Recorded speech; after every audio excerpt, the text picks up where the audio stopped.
welcome to the Faith and Culture's Scholars Corner. I'm Catherine Camp, founder and director of Living into the Truth Ministries.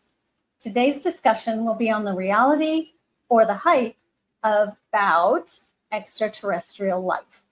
Now, secular humanists salivate at the prospect of intelligent life that exists in a galaxy far, far away, in the hopes that if they can somehow prove that these intelligent beings exist, this will once and for all disprove a moral creator God that sets boundaries for his creation.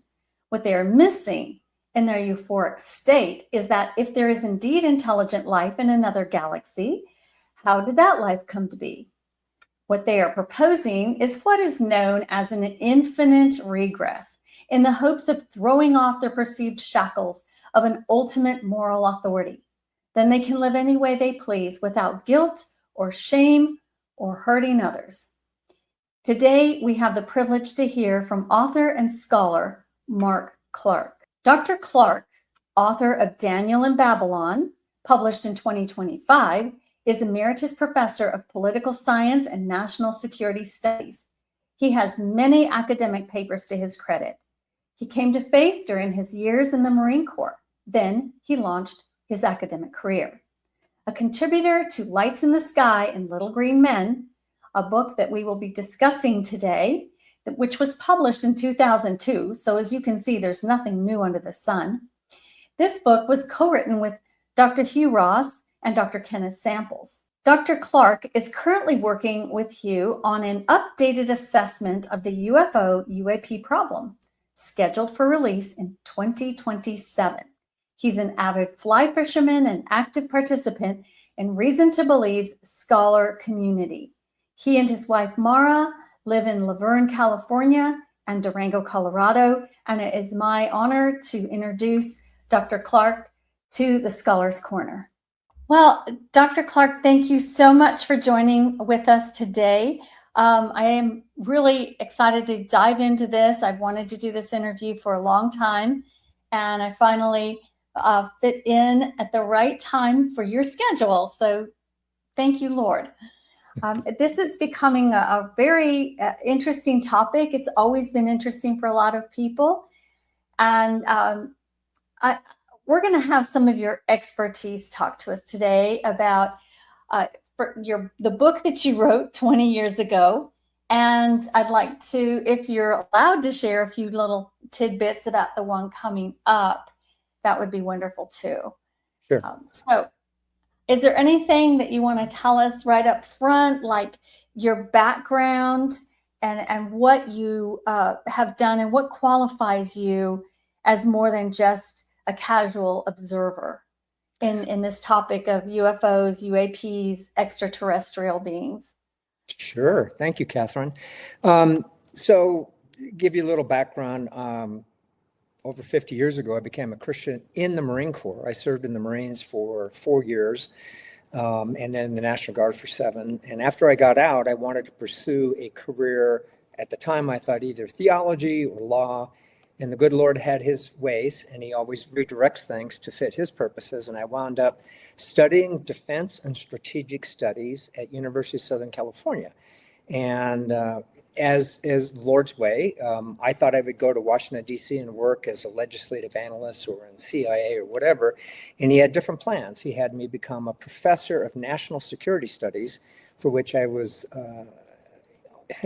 temporarily assigned the role of being director of the program for 2 years, and it lasted 34 years. And during that time, what's kind of cool is before I actually got a whole bunch of other opportunities, Hugh Ross, who I had co-hosted a show on TBN, I was considered the intellectual, or I consider myself the intellectual crash dummy for Hugh, who, as you know, is brilliant, an astronomer, a physicist. He knows all this stuff.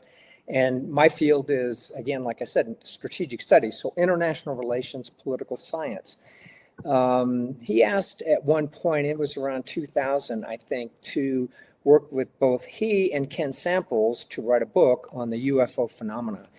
And the title of the book was Lights in the Sky and Little Green Men, a rational Christian look at UFOs, extraterrestrials, and alien life. Thank you. Oh, that's great.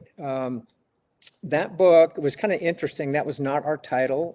The publisher put that in there, and the graphics and all that. So it was back in the day when we outsourced publications to other places, whoever would take it. And at that time, and so anyway, long story short, he asked because I had government experience, and then I've had more since then.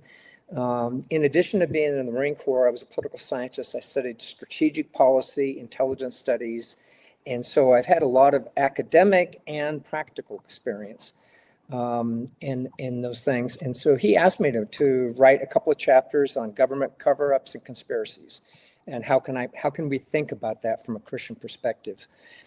Hugh, of course, wrote all the very good, solid scientific side to it, and I'm grateful for it because he knows the physics, the astronomy, the parameters of the universe that makes space travel or not. And then Ken Samples did a really good job in his section because he had experience with the Bible Answer Man. He was a researcher on the UFOs and the occult, so he could talk to it from a theological, religious perspective. I could talk it from a military government perspective, and Hugh could talk about it from a science and faith perspective. And so it was a way of integrating those three things.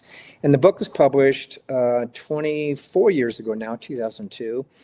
And recently we decided about a year ago to come out with a new version, all up, brand new data, brand new stuff. And that book on unidentified anomalous phenomena, the new term for UFOs, should come out sometime in 2027. So that's my background. Since that time that I wrote it, I started getting grants from the intelligence community because of the intelligence failure that occurred in the Iraq War, or particularly with the 9/11 attacks. They decided to go out and develop or offer grants to universities to develop what they called academic centers of excellence and intelligence community types. And so I wrote, and I had 2 substantial grants from the intelligence community from the Office of Director of National Intelligence. So I got to work with all the agencies, all the different intelligence agencies. A lot of my students had gone in and worked for intelligence agencies. So, and then I got a National Science Foundation grant, and then I worked with another one. This is with George Mason University on Intelligence Advanced Research Projects activity, which is, if you've ever heard of DARPA, those who develop the modern weapons and stuff, this is the intelligence version of that.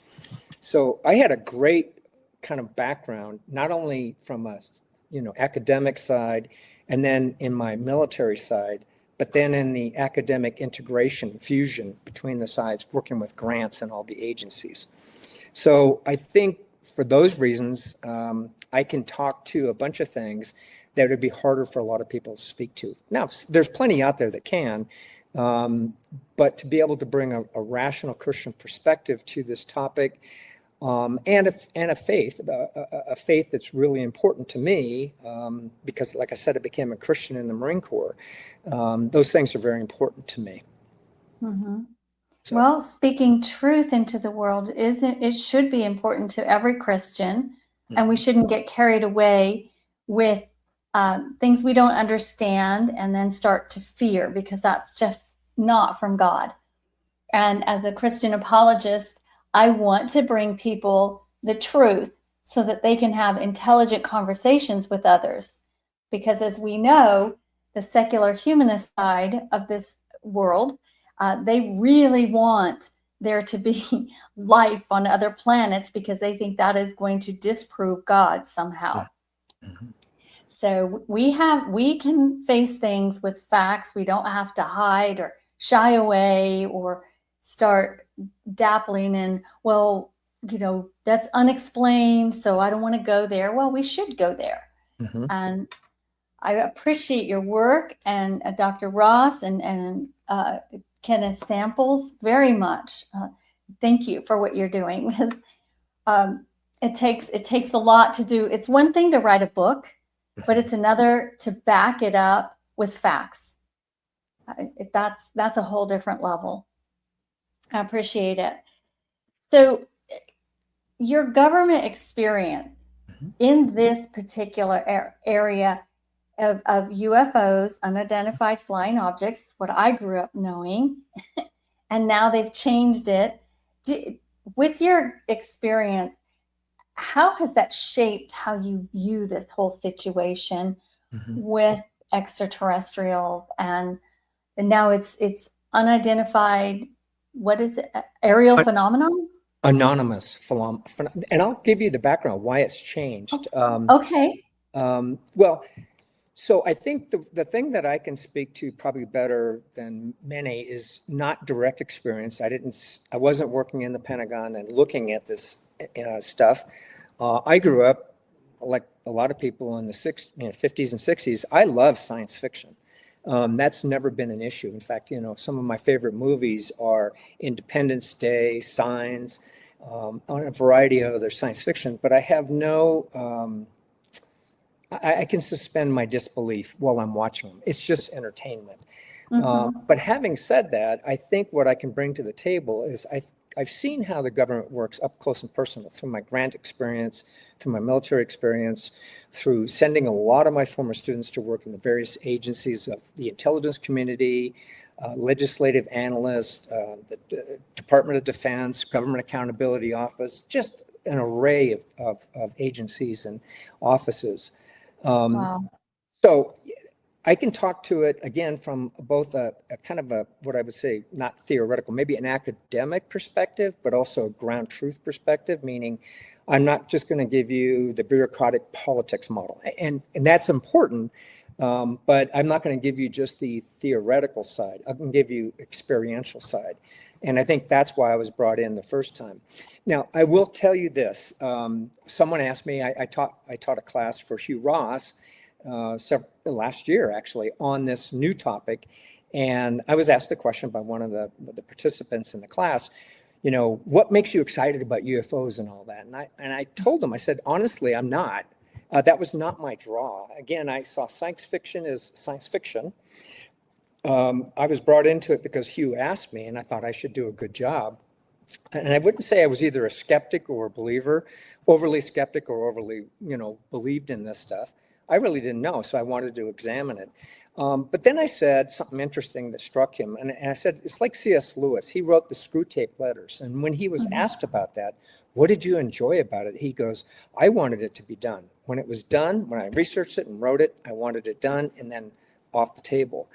And I agree with that sentiment, because although that's an intellectual exercise, a faith exercise, there's a spiritual component to dealing with this. And I would say there's two of those spiritual components.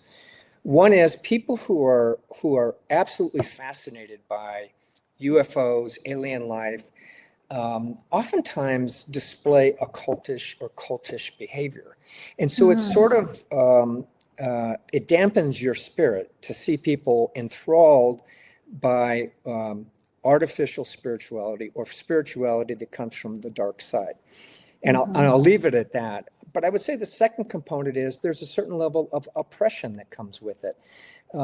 Everyone that has written on the new book has experienced oppression in writing it and researching it and writing it, like an opposition, a heaviness to it.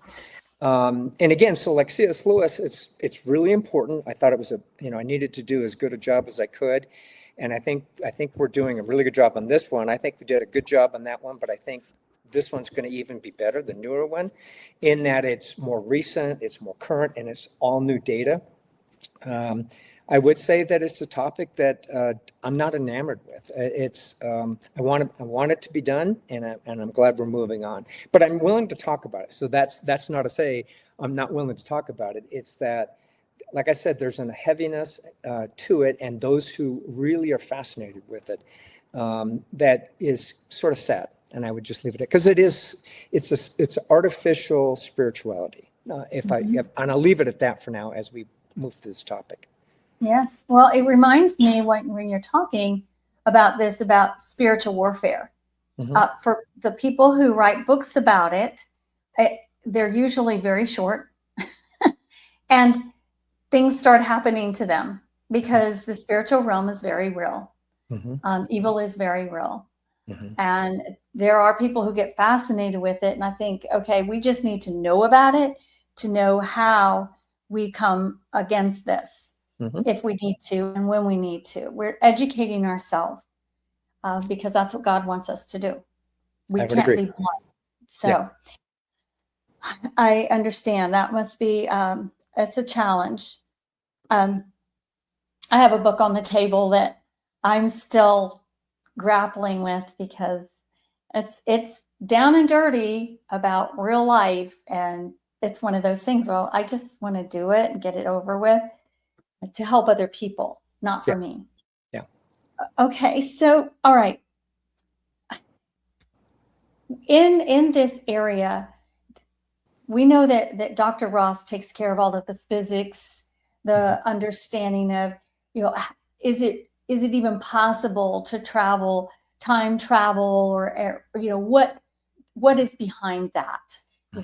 So with your research into this, how deep have you gone in like, what's been your area of expertise in this book aside from, is it mostly the government side of things? Correct. Yeah, it's mostly, is the government hiding, is it covering up the fact that we may have a crash saucer, or is it, in the original book, the one that you're referring to that we're talking about today, I talk about 2 or 3 projects. One was Roswell, 1947, where the first, crash saucers supposedly happened.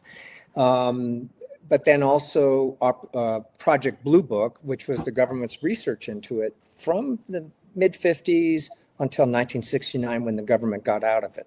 And that was primarily the U.S. Air Force that was tasked with researching it, though there was some classified research by the CIA, which they've released all the files on that. And then so those are the 2, but then the third project is this kind of place called Area 51, which if you haven't heard of, almost everyone has, but it's featured prominently in a number of sci-fi movies like Independence Day. They go to Area 51, and that's where they have the original aliens. And that's kind of been the myth, the storyline that's been out there for a long time. Area 51 is, so I talk about what Area 51 is really intended to do. And it is a place, the airspace size, it's kind of northwest of Las Vegas. It's a place called Groom Lake. It's a remote location. It was near some nuclear testing grounds. And when it started, it was very small back in the 40s. And it was intended to be able to keep research and development of our advanced, spy planes and other things from the prying eyes of the Soviet Union or China or any other foreign adversary. So it was for technological development for reconnaissance type aircraft. And what I mean by that is aircraft, particularly the U-2, then later the SR-71 or the A-12 project, Oxcart it was called back at the time. It was to keep our adversaries from knowing what kind of technology we were developing so that we could spy on them long before we had satellites. Satellite technology that we now have that we can, look at everything around the earth 24/7, down to, the license plate on a car at times, depending on which feature you're talking about, which technology. So these particularly the aircraft U-2 and then the SR-71, they also fueled speculation about UFOs because the U-2, for example, when commercial aircraft were flying around the country in the 50s, early 60s at 20,000, 30,000 feet, the U-2 could fly at 60,000 feet. The SR-71 could fly at 80,000 feet. And the reason for that was because the Soviet Union had air defense equipment that could reach up to 30,000. So conventional aircraft, conventional reconnaissance aircraft could not find out what the Soviets were doing at the time. So this craft could fly super high. Now, this is where the UFO mystique comes in. Originally, it was that the U-2 could fly so high that when it was dark on the surface of the Earth, it would still be reflecting sunlight. And people would spot the U-2 flying overhead and say, hey, there's a UFO, there's something up there. And the people that ran the organization were happy to allow people to speculate it was UFOs and not identify it as a reconnaissance aircraft. For obvious reasons. They didn't want, it was part of the means or the methods behind secrecy is to divert people's attention away from what's true so as to give a false impression. So it was not a mystery in the sense of were hiding alien aircraft. It was a mystery in the sense of we had a real secret we wanted to keep from the Soviet Union.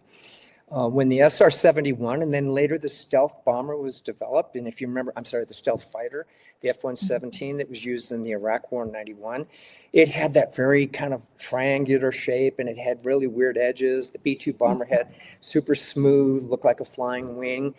They were often spotted and reported as UFOs because they were very different than the systems that we had. So this is why I was brought in, to look at these things. And I've had students who worked at those places, not that they told me the classified side, but they could tell me references to unclassified stuff that would help my research and get a handle on this advanced aerospace development that we were going through. Does that make sense? It does. It does. You said something at the beginning there where you said where the crash, I think it was what, Area 51 or the Roswell? Roswell, correct. Where it supposedly crashed. What do you mean by supposedly? Because all of us have heard stories about pieces of the this crash site were found and that the government toted it off. And there's lots of stories about beings in those sites and they took those beings and then said, no, there wasn't anything there. So what's up with that? Well, there's a couple things that are up with that. First of all, people didn't really, it was, and you can see it in the book, in the section I wrote on it. In the history of it, no one ever claimed that a crash saucer occurred and that we had recovered debris until well over 30 years later, using kind of second and third hand testimony and even some hypnosis that was used on supposedly original witnesses. And we know that that's not super reliable. In fact, it's forbidden to be used in court of law. Because of that, it's not considered reliable. There was a crash of some kind, but the key thing was it was weather balloon research out of Las Cruces, but it also had attached to it acoustical stuff to detect Soviet nuclear detonations from very high altitude. Long before we had sensors, seismic detectors that could tell where nuclear weapons were being tested around the world. Today, we can tell if a nuclear weapon's being, even a sub-kiloton test anywhere in the world, we can tell where it's going on because of seismic detection. But back then, we didn't have that technology. So this device, and it said that, it looked like hieroglyphics on it, and it looked like balsa wood and maybe some little pieces of metal. Those were called corner reflectors. In the balloon, when they send them up to keep radar lock on it, they had to have corner reflectors because balsa wood is impervious to radar. You can't get a feedback on it. So you had to have the corner reflectors to make sure that you could maneuver it to exactly where you want it in space. And balloons are used worldwide today. In fact, I would say almost 50% of the UAP, new unidentified anomalous phenomena that's reported, is weather balloons or other kinds of balloons that people use throughout the world. At least 50, a little more than 50% today even. So balloons are still being used, but this thing crashed on someone's ranch. And then again, there was a couple of different agencies that talked about it. And they talked about different things, but the classified part, the Soviet acoustic detection, was never mentioned until about 50 years later because it was highly classified. So that also then fueled the mystery. And again, it was UFO buffs that really played it up and said, well, we had this crash software. There's at least 6 different stories about that. And they all developed at least 30 years after the fact. So they're all they almost mutually contradict one another. We captured an alien and we didn't capture it. It was at Mac Brazel's ranch, or no, it was on the plains of St. Augustine. I mean, literally there's 6 different stories and very few people take them seriously anymore, except for those who are just absolutely convinced we captured them. Now, having said that, the popular idea of it, like you talked about, is still out there, and vast majority of people don't examine the evidence. And that's why it's worthwhile reading the book and looking at the history and going into we put in a lot of notes and things so you could track it down and check out what we wrote. But even people in the Pentagon that were very, I wouldn't say UFO buffs, but they were not skeptics, that they thought something had happened in 1947. And this is as recent as 1980 and 1990. They actually believed the same thing that you just mentioned. So the popular press, the popular mythology is out there that we, captured either an aircraft of some kind or some kind of biologic or alien being, and then we secreted them away to maybe Area 51. And that certainly played in the movie Independence Day, and it's part of the mythology that's out there now today. Interesting. Yeah. Wow. Well, I have never really gotten into it. I know that if you travel across the country, and you are closer to there than I am right now, but if you travel through New Mexico in around that area, you see like statues of aliens and all in silver, like foil. It's in front of a saloon house or something really random and wild. So they do play it up. They definitely play it up. I was given a gift by a friend who is enthused about UFOs and believes in them, and two cups. One was as a picture of an alien standing there in the front ground, and in the background was a crash saucer, and the alien says, "My bad." And then another cup that has something similar. He went to the place in New Mexico and loved it, and you get the same thing kind of near Area 51 in Nevada. It's even Alien Highway, Alien Cafe. There's a number of those, and they play up on the popular imagination of it, but in part to make money and to because they are remote locations typically. Yes, they are. I noticed that too. Well, I do want, before I forget, because I didn't have this down on what I wanted to ask you, but since you're familiar with what government, I know you don't know everything that they work on, because none of us really do unless you're working on it. And half the time people are all separated and compartmentalized, so they don't know what each other's doing. But it was about, I would say almost 30 years ago. Probably about, it was more than 30 years ago, 32 years ago. I couldn't sleep, and I just got up. Had just moved with my husband. We moved out to the country, and I looked out. I was just staring out at the night sky, at the and just at the sky, at the stars, and I started seeing these lights. There were 3 of them, and they were doing a pattern, a zigzag. And I thought, what is that? That's moving too fast. They're moving at sharp angles. They're stopping and they're turning. And I wasn't on anything. I didn't have anything to drink. And I was like, what is that? Is that what people talk about? I mean, are these things really out there? I mean, I guess, is it research, or is it possible that there is technology being run by other countries and they're allowed to do it over our own country? I don't know. Yeah, it wouldn't be other countries. It would be our own technology if it's. Okay. So here's the thing that we point out in the book, and it's really important for the audience to know. Historically, I mean, not just Project Blue Book, but even more recently, and even the French committee called Cometa, which was a group that was assembled in the 80s to evaluate the same thing.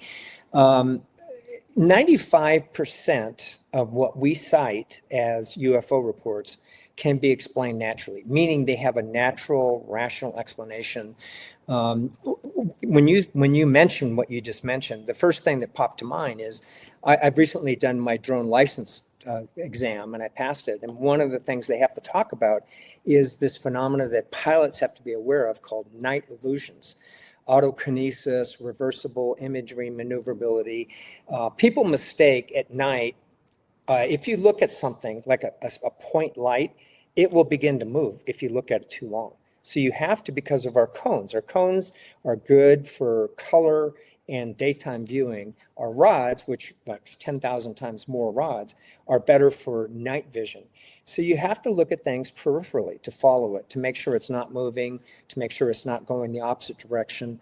But people who are not trained that way often will, even people who are trained that way will often see what looks to be a plane coming directly at them when in fact it's moving away at night. And these are various night illusions that you have to train yourself to deal with because of that fact. Having said that, could it be testing? Sure. There's plenty of places in the US. Let me give you an example. And if anyone's interested, including you and your audience, there is a recent YouTube thing on Area 51. I would encourage you to look at it. T.D. Barnes is mentioned in there. He's interviewed several times. He is a very interesting guy. Part of my research on Area 51s was looking at what T.D. Barnes had to say, because he was a radar technician that worked there for over 30 plus years. But he talked about the fact that, if the vast majority of the UFO sightings they would get would be, he was at Area 51, and that's in Nevada. In California, there's Lockheed Martin, which is the famed Skunk Works. They're the ones that produce the stealth fighter, bomber, SR-71. Up in the northern Washington area, Boeing creates a lot of high technology. Whenever like startups or aerospace companies would want to, they would go out and test their own stuff without the government's knowledge, and then run it by people at Area 51 to see if it's something the U.S. would be interested in. So frequently, it's not just military testing grounds. It can be areas like from the California coast all the way into Nevada. There's a whole corridor that I've crossed a number of times to get to the Sierras from our home in Southern California, in which I've seen cruise missiles, I've seen aircraft that come apart and come back together. I've seen ballistic missile tests. Yeah, I've seen a variety of things. And at the time, you don't know what it is because you're not trained to know what that is. So it's hard to tell. And some of these things have to be detected by radar and not human eyes. But anyway, I've seen plenty of these kinds of tests where there then later comes out, it was a submarine launched ballistic missile off the coast of San Clemente, or like in Vandenberg off of, Starlink. We see a lot of Starlink, and there's a lot of UFO reports from Starlink launches rockets all the time. So there's a variety of things that can happen and get reported that could be human, man-made for military, or by researchers, so aerospace, that even the government doesn't know about because they haven't sold the product to them yet. So they're research and developing the product. So those are some of the things that can happen. Yeah. So I don't know where you were when that was, but it could be any number of things. Yeah. Interesting, really interesting. Okay, so the next thing I wanted to ask you, how deep did the government get in researching this, aside from having their own, their own part in building some of this reconnaissance, these aircraft, yeah, items. Yeah. How do they research this? How deep do they go? I'm sure they sneak into places or whatever. Yeah. Well, I would say that, it's pretty fascinating. But these are typically, when I talk about the research then of our military, so the SR-71, the U-2, stealth fighter, stealth bomber, some of our more advanced drones nowadays, most of these things are what we call evolutionary development, meaning, so for example, and I give an example in the book, we knew during World War II that radar was going to be a problem because Britain had really developed radar earlier than the Germans to defend against. It saved them during the Battle of Britain. We knew that airplanes could be detected by radar, even though that was kind of that recent development. We knew that would have been better it was not radar reflective, like the corner reflectors I talked about earlier. But what we realized was balsa wood or wood cannot carry, it's not structurally big enough to carry lots of men and equipment for long distances. So we had to develop materials that were strong enough. So it had to be metal, but then we had to figure out ways, how do you deflect, how do you, change it so that radar doesn't see it. So in the lingo of those who research it, radar has a return signature, meaning we can tell how big something is pretty much, what the basic shape is, what the characteristic is, how fast it's going. Everything they did was to try to reduce that signature down to something like large, maybe a flock of birds or things like that. So the research was phenomenal, but it was not reverse engineering alien technology. Because had we had, say, a crash saucer, the power flight capability of these saucers, or whatever they are, UAP, UFOs, is extraordinary. It can defy the laws of physics. It can hover. It can sustain itself in hurricane force winds when our jets can't. That's just one example. The stealthiness, it can disappear and reappear, sometimes 60 miles away in a fraction of a minute. So it would have enhanced our stealth capability. It would enhance our powered flight capability extraordinarily had we had those technologies to reverse engineer. So most of in fact, I would say 99% of everything that we see with our newest aircraft and reconnaissance vehicles is evolutionary. I mean, it's a step function. They increase it by this much, and then the next iteration, they improve it. They find new ways to do what they call radar absorbent coating or ablative coating, meaning it scatters the radar so it won't return. Any 90-degree angle will cause radar to return directly back to the source. So that's why you wanted to break up the angles. If you look at the F-35, you see these kind of jagged edges everywhere because it won't allow radar to reflect directly back. It breaks it up. So those are evolutionary developments. So yeah, there's a tremendous amount of research.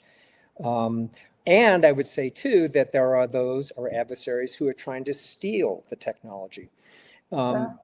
And you know, our B-1 bomber, the one that we pretty much gave up after it was developed, the Soviet Union had reverse engineered it into the backfire bomber, meaning they got a copy, they stole the plans, and then they reverse engineered so they could get this.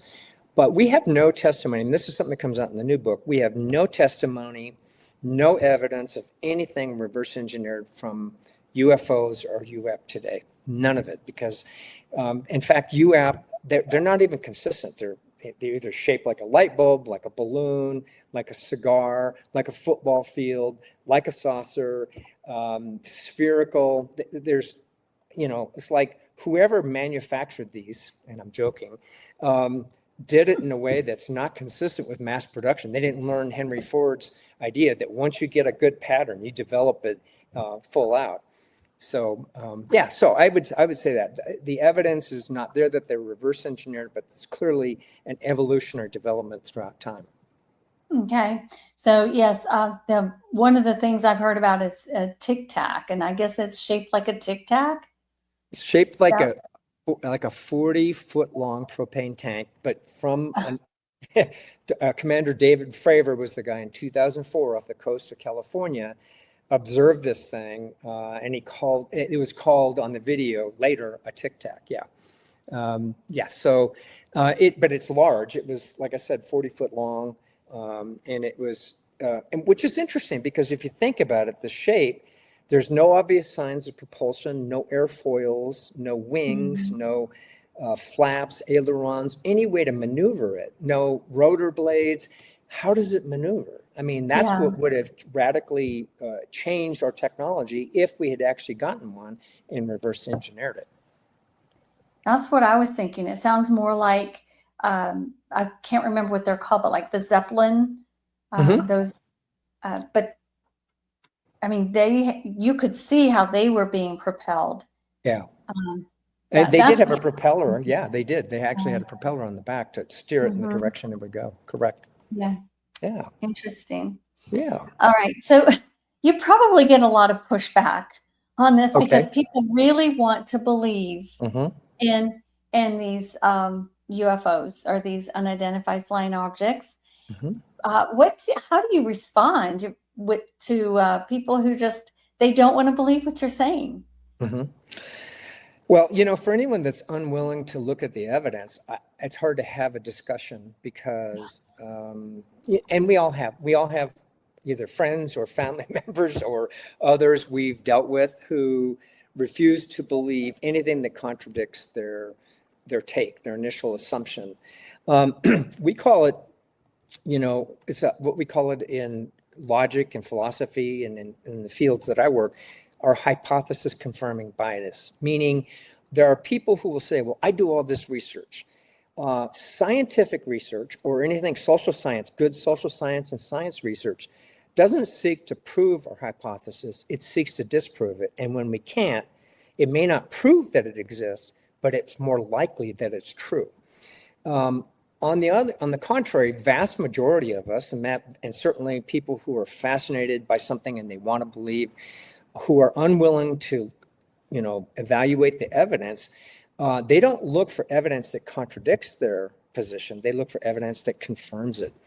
And there's always enough, if you look at the internet, as you know, or even ChatGPT, Grok, all the various AIs now, there's enough stuff out there that anyone can find anything that supports whatever they want to believe.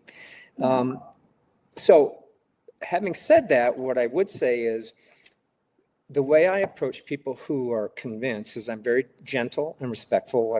We follow 1 Peter 3:15 as good apologists.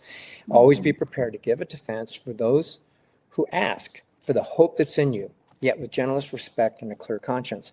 I can't force someone who is absolutely convinced of this that I'm going to change their mind.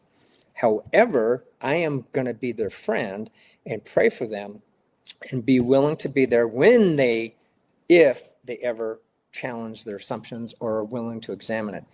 Because we do know, in particular, this is shown in the first book, Ken Samples develops this, those who have experienced the closest interaction with these so-called alien beings have had the longest detrimental psychological, spiritual, and physical effects. These are not benign creatures. They're real but non-physical. And that gets to our point in the book, what they are. But if they're not benign, what are they? Well, they're spirit beings that do not have our best interests in mind.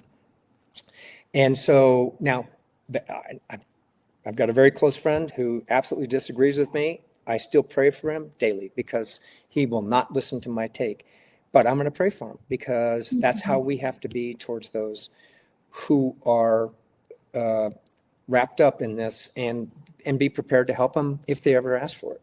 So maybe it's kind of a long roundabout scholarly way of answering your question, but I know of no way to convince someone that is unwilling to change. Now, having said that, when I did a recent talk on this topic, one of the technicians in the audience said, he was enamored by UFOs and he had kind of strayed from his faith and thought this was a very interesting way of finding higher power without the responsibility, the moral accountability that comes with being a Christian.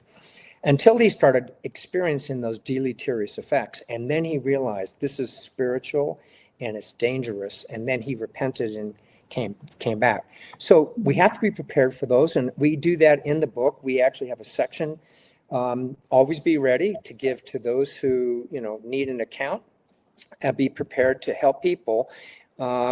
If they have this experience, they understand that it's spiritual, that it's not benign, we can help them step away from that. And that's through repentance and putting their trust in Jesus Christ as our Savior. Because these things are not benign. They are malign. They're hostile to human beings. And Jesus Christ too, by the way. Yeah. Yes. And I'm going to bring it up again later because this is the whole reason for discussing this topic.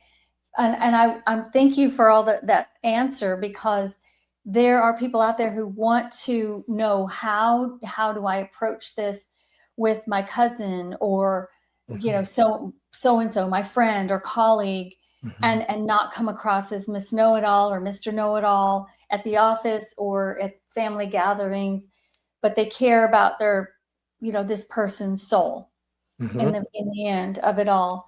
Not trying to be hey, I talked to somebody or I read a book that said this. Right. Okay, so what we would expect the government to do is what they're doing. They're doing research, supposed to be for security, to just do what they're supposed to do. They're supposed to, be out there making sure that we're safe as as American citizens. Okay, so I did ask you about, is this all real? And it is. You told us that it could be a company, it could be like someone out there who has a lot of technology and technological abilities building these things, and they just haven't introduced it to the government yet. because they want to have it down pat. They can get contracts for these things.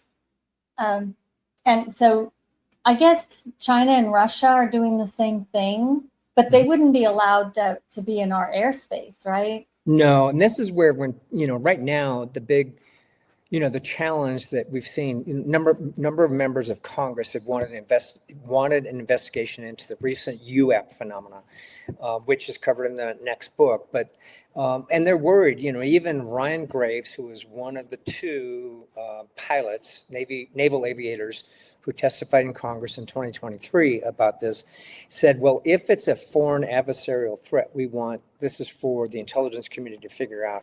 If it's not that, it's for our science community to figure out. I appreciated his answer. But so far, there's a new office called the AARO, the All Domain Anomaly Resolution Office. It's part of the Department of Defense. They show videos, they give analysis.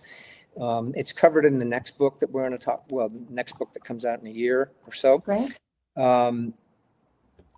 They actually have teams of both scientists and intelligence specialists to evaluate this. And so far, there's been no evidence of either foreign adversarial threat or alien technology. Now, why that's important, and people will say, well, I'm a skeptic, the government, I don't trust the government. Well, okay, so okay, well, what are you going to do with that? But what's intriguing to me is that it doesn't make sense, even from a practical standpoint. If we, were concerned about the Soviets or the Chinese or other adversaries finding out our technology, and we went out to middle of Nevada or middle of Utah to do these advanced tests, why would the Soviets or the Chinese test it off our coast or test it in our interior, right? They would do the same thing. They would test things way off in the middle of their country, out from the prying eyes of us and other adversaries that they'd have to worry about.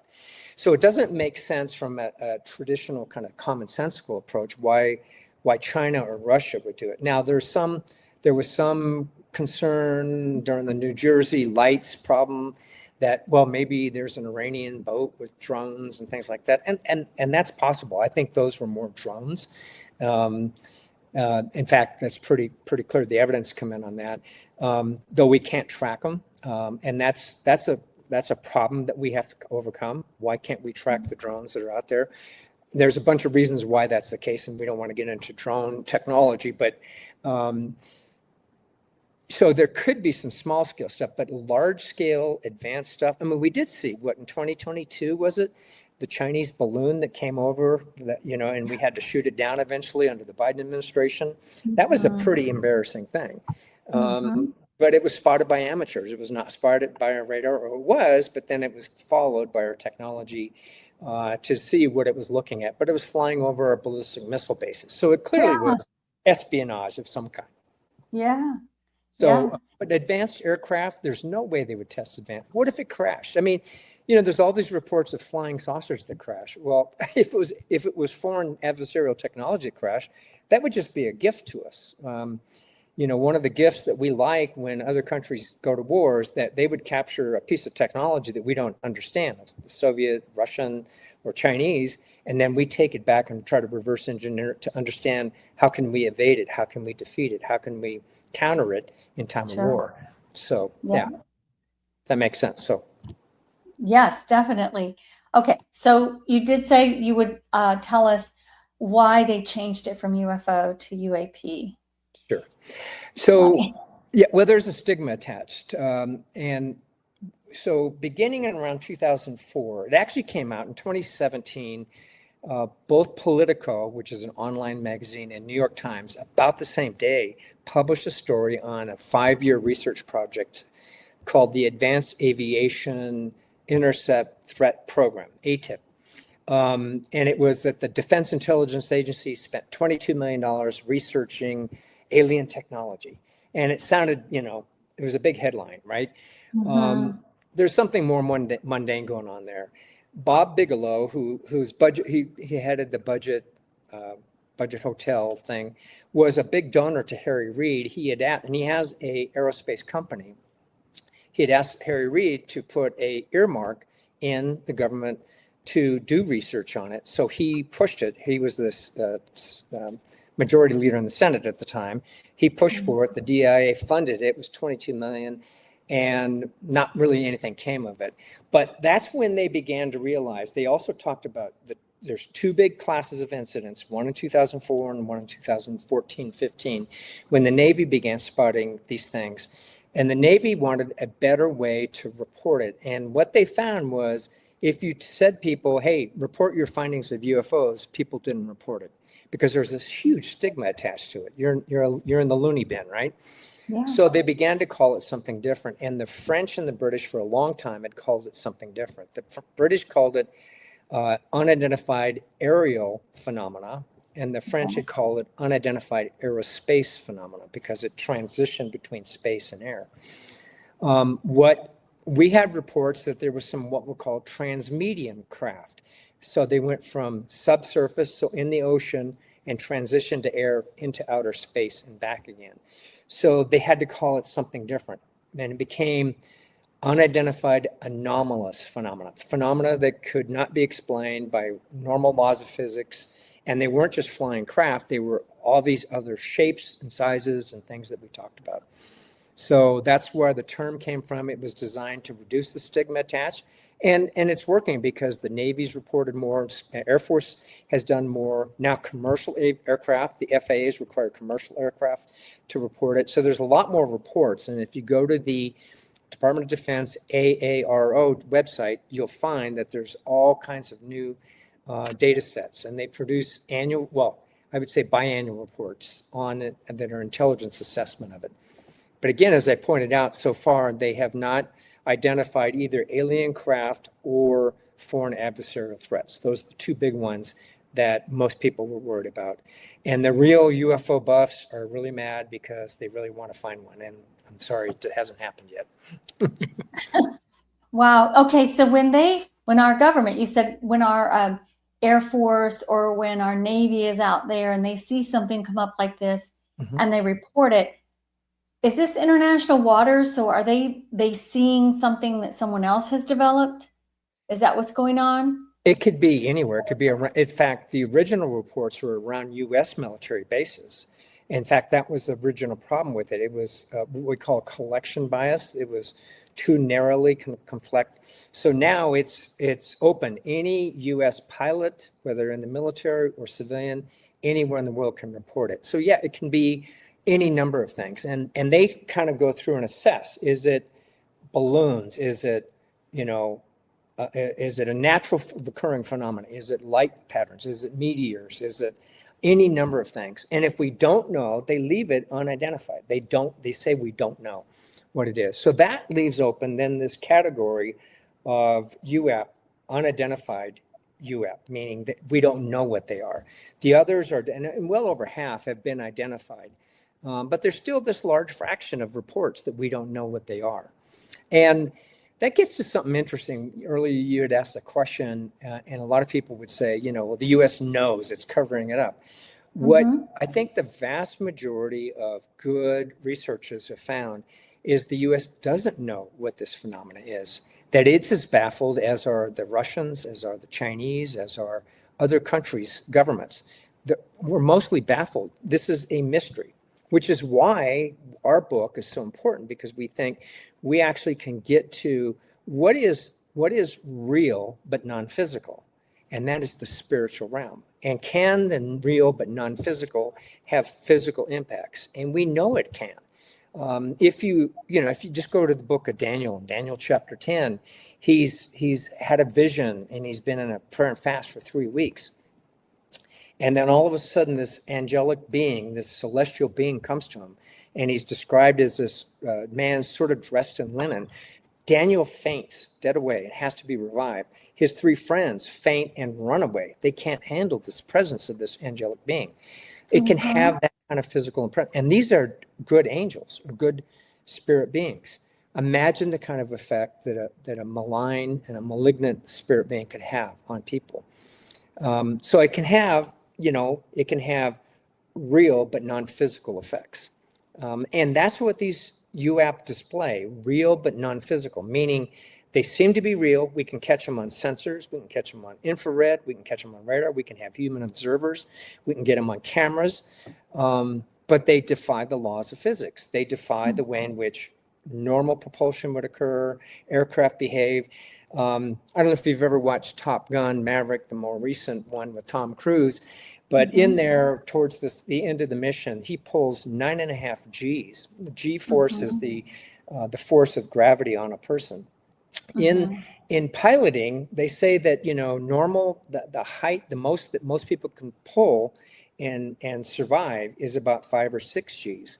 They call people who can do 9 Gs super G men or women. And there's very few people can do it. And they had to pull 9 Gs. Some of these craft would pull the equivalent of 20, 50, 100 Gs. And yet with no structural damage and no apparent damage to the intelligence behind it. So there's something going on here. There's something different. Does that make sense? Yes. So there really is something that people are seeing, is what you're saying. I just want to confirm this. Yep. But nobody can explain it. No country, no technology, engineering, intelligence out there can explain what is this. Is defying everything. Like you said, coming from the water and going up. I have heard about that. And I think a lot of people have. Yeah. And they see this. I've heard pilots talk about, they see something when they're flying in the air and they don't understand what it is. But the one pilot that I've heard talk about it, he said that he doesn't know, they can't really tell people that they saw something, because then they would have to have a psychological exam. Has that changed? Or yes, that's changing, and for good reason. That's one of the reasons why they switched to UAP, and they developed the FAA. Actually, it was the Federal Register created a reporting mechanism so that people can log in and do it either anonymously or not anonymously, but also then has no effect on your record. Doesn't force you into a psychological exam. There's no stigma attached to it. So I think that's to the good. I would prefer more data rather than less. But anyway, so more and more people are reporting these things. And in fact, when they started these reporting, 2021 was the first report by the DNI, Director of National Intelligence. 2022 was the second, and this now was started by the AAR, and then the second one was in 2024. We're probably waiting for a third one this fall, but you can go onto their website and they have all the details, all the explanations even there. Part of these reporting processes is congressionally mandated in congressional cycles, and a function of the administration's priority.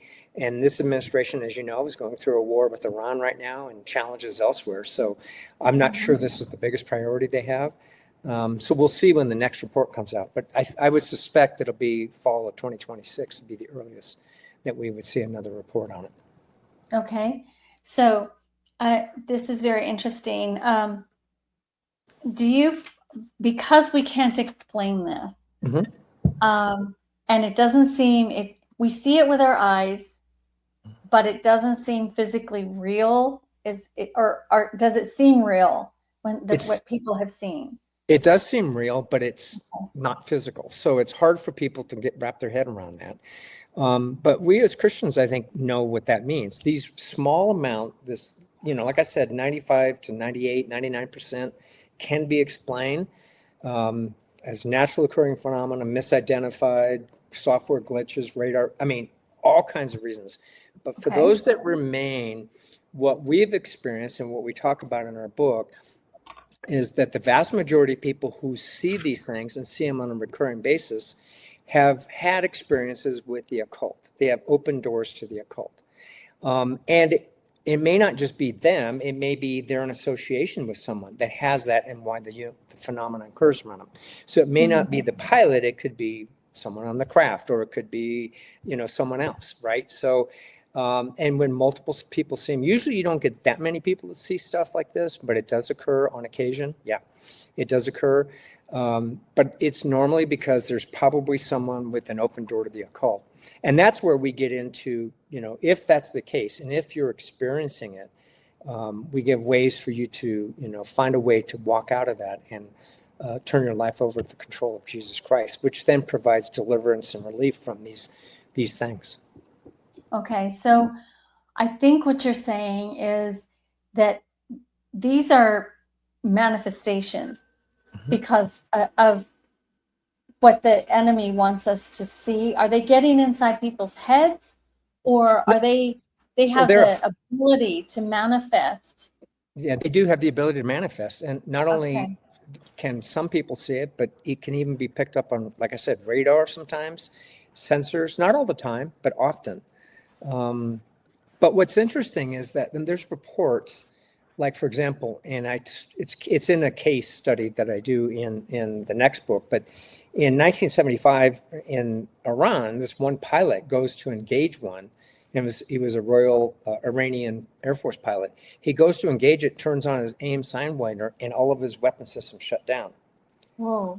And he returns back to base, and everything comes back on. A pilot in Peru actually fires 60 30 millimeter rounds right through a UFO that takes off, but wasn't affected by it. And so there's experiences where we have of people actually trying to engage these. They do not appear hostile like a foreign adversary going to war, but they appear hostile in other ways, in the psychological domain and things like that. So, yeah. Well, we know from scripture, that the devil and these evil spirits can manifest in human form. Mm-hmm. But this is something very interesting for them to manifest in something so physical that it can be measured with our technology today, and heat sensors, and radar. And you could see the shape, and some people actually see these things coming out of the water. Like I said, that's been something I've wondered, well, gosh, if these trained individuals that are on a naval ship, or they are pilots, jet fighter pilots who are highly trained individuals, and they're actually seeing this, I'm sure they're afraid to come forth, because it would mean psychological testing, and they'd be putting themselves and others at risk if they're having hallucinations. Yeah. I mean, so this is the crazy part of this, is that you have these real but non-physical phenomena that can have measurable effects. But we talk about it both in that book, and again, we'll talk about it in the new book. If you go back in time to all the various different things, like the airships, there was the airships in the late 19th century, just before our patents come out. The technology is just around the corner from what we have. It's not so highly advanced that it's way beyond us. It's very similar, something we could recognize, but it's just a little bit beyond us. So it's not like they're manifesting stuff that we couldn't even begin to comprehend for obvious reasons. It's manifesting something that fits our culture. And Ken Samples, again, does a really good job in the first book, and talks about how over time they have different messages. And the messages, usually they're always anti-Christian, but they correspond, well, they're here to warn us because we are about to blow ourselves up with nuclear weapons, or, hey, we're here because you need a higher enlightenment. And that's where some of the cults, the UFO cults that came through in the late 80s and 90s. And he talks about those phases that occur over time. So it's worth looking at that, because there's some, it's fascinating, the technology of these craft and the spiritual messages. The one common thing is they're anti-Christian and anti-laws of physics. So it's like the two things that they go after every time. And there was a book called the Urantia book that was written in the 50s. And, out of all the words that were spoken and all the language that was in there, fully 1/3 of it was dedicated to anti-science, and the other third was dedicated to disproving the deity of Jesus Christ, or denying the deity of Christ. And you have to figure something's fully 1/3, those two things, there's got to be something about them that's anti-Christian, anti-spiritual. And that's the fascinating part of it. Yeah. Wow. Okay. This went in a whole different direction than I Sorry about expected. that.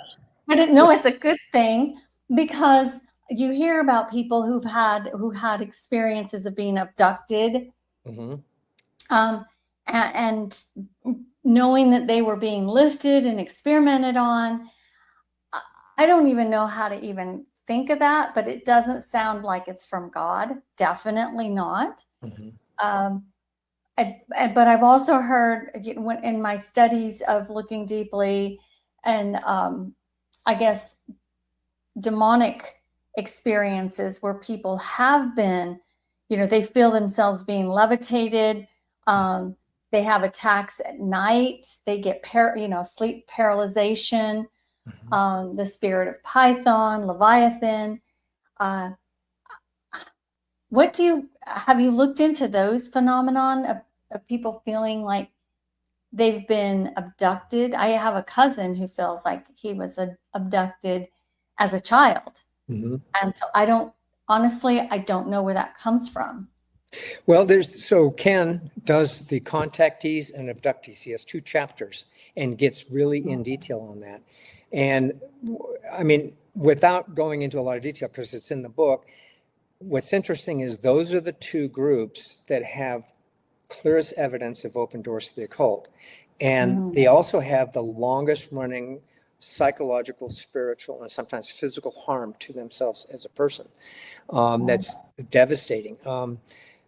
Those that just engage, like seances. I have a friend who, when she was young, was in a like a sleepover with her girlfriends, and they began to do levitation, and it scared her, and she, repented of that, and it got her out of it. But yeah, they can have physical effects and deep psychological effects on people, like you're being, literally your body's taken over, or you're given these highly, classified messages from outside the universe, outside of our physical dimension. That's part of the deception that's with the UFO, UAP phenomena. And I highly recommend, if anyone has friends or family members that are in it, to read those 2 chapters in particular, because Ken Samples really does a good job of explaining that and giving you some background, some tools to think about it. So it sounds like more that this phenomenon is intraterrestrial, not extraterrestrial. Or interdimensional. That's another one. Okay. What that means is it in fact, Hugh talks about it in the new book. We do talk about it a little bit in the previous book, the one you're looking at. But because so many who have had, like Jacques Vallée was one of these, he's not a Christian, but he's looked at the data for UFOs for years. Other scientists, astronomers who had a lot of observation time, they all believe that there's something real but non-physical or going on doesn't make sense. It doesn't make sense that they could travel this distance. So they call it the interdimensional hypothesis. It's coming through in different dimensions, which is a perfect description of what that satanic and angelic realm does, right? They can appear and disappear, but they're physically here, yet we can't detect them with our 5 senses. And yet then they can make manifestation to us. Yeah. So that's also in there. So I would call it interdimensional. Might be a better way of phrasing it. Yes, that's probably what I was trying to say, but Yeah. No, it's okay. We're all struggling for words with this phenomena, right? it's there is the important thing. Yeah. As Christians, we need to be aware, and we can stand against it because we have the Holy Spirit. Christians have been given the Holy Spirit, and we have power to reject this and to get it away from us and our family members and people that we love. But that knowledge is power. If we don't know this, then we'll be in fear of something we don't need to fear at all. We just need to be wise to it. Yeah. Okay, so we're looking at interdimensional. We definitely know that there are different dimensions. I have heard, and this is the wildest, I do not subscribe to this at all. So I'm asking you as a professional and what you've heard maybe in the intelligence circles, is there really something in Antarctica that goes on there that is so secret that they don't let anyone go there, and people are restricted if they go on a tour or whatever? if they're I exploring. I know that we have research stations, and all the countries, many of the countries of the world have it. I've only heard about that in certain, like, there was a series on called Stargate. I don't know if you remember that. That's the only place I've heard. I've never heard, is this a new thing, that there's like a hidden Atlantis or something else going on? Something. Yeah, I know that there's researchers that go there, but the climate there's so forbidding. I don't think anyone has to keep anyone from going there. It's pretty hard to navigate that without that. So I have not heard that much of that. So Okay. yeah, Okay. yeah, Because I thought, well, maybe there are a bunch of demons there, and, yeah. and I don't know. people. I think that they like hanging around. Well, if you look in the Old Testament, where do they tend to hang out? They tend to hang out around where humans are. They're trying to corrupt Yes. them. They hang around idols and demonic symbols and things. So it would be surprising to me if they hung around Antarctica, because penguins, I don't think, can manifest bad spirits. So I would think they would be around more closely associated with human beings. That makes sense. Yeah. That makes sense. Wow. Well, Dr. Clark, this has been far more than I expected. And I can't thank you enough for coming and on this show in the middle of your vacation time. So I hope you enjoy some good fishing. I'm The hoping rest. going back out. We're going to Montana this weekend to go fly fishing Oh, for a week. So I'm looking forward to that. Yeah.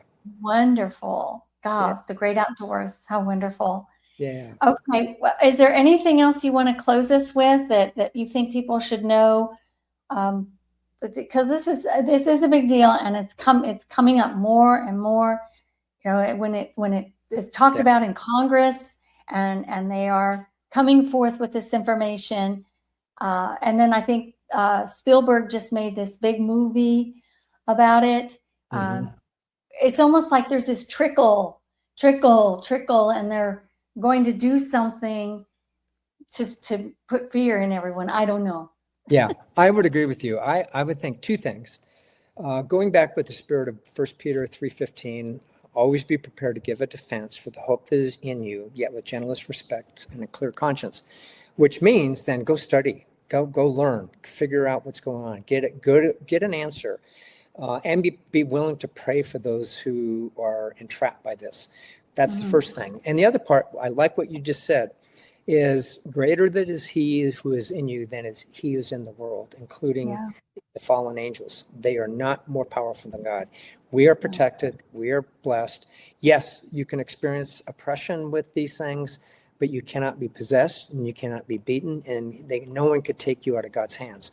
So I think you're right. Do not be afraid, but be prepared. Be prepared to have an answer and be willing to pray the heck out of it for everyone that's involved with this, and be ready to give an answer, because like I said, this technician was willing to repent, because he was like, I felt like this was an escape, a way to evade God and gain spiritual stuff, but with no cost.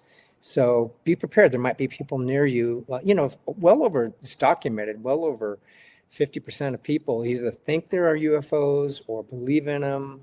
So there's probably people in your inner circle who either believe in it or want to believe in it, or who might be trapped by it. So I think every one of us should be prepared for this in the future. But again, greater is he who is in you than he who is in the world. So it's nothing to fear.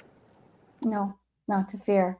Well, thank you so much, and for all your hard work.